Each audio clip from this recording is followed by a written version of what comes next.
Leo tumetembelea kanisa Apostle Ng'ang'a na tunadai shilingi milioni 10 ambazo kwake alisema milioni 10 ni takataka. Naomba kwa heshima shike tu mtu mmoja ndio waweze ku fast track hii process because it's a very hefty bill. It's almost 1.10 million shillings. City Council wa Nairobi, simukuje nikifika. Milioni 10 ni takataka kwangu. Hata milioni 5 ni takataka.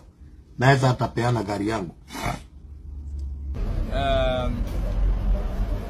Ile deni ambayo wana owe Nairobi County 10 million ambayo wanafaa walipe. So tutakuja hapa kama kawaida kwa sababu Apostle mwenyewe alisema, niliona video anasema takataka ya 10 million. Mimi ndio nimesimamia takataka, ndio maana nimeikujia inisaidie tuweze tukaenda tukafiwa gari zetu tuweze kuwapata takataka Nairobi yote, hata hii takataka yake ya hoteli pia tuweze kuichukua. Lengo letu si kuja kufungia neno. Lengo letu ni kwamba neno liendelee na Apostle Ng'ang'a ni rafiki yetu, tuweze kuwa na amani na tuishi kwa amani, tuendelee kuishi kwa amani na umoja na upendo katika jiji letu.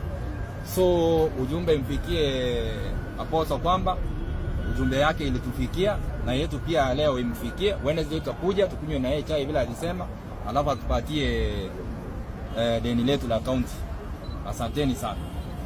Yaani hiyo takataka ya milioni 10 alisema.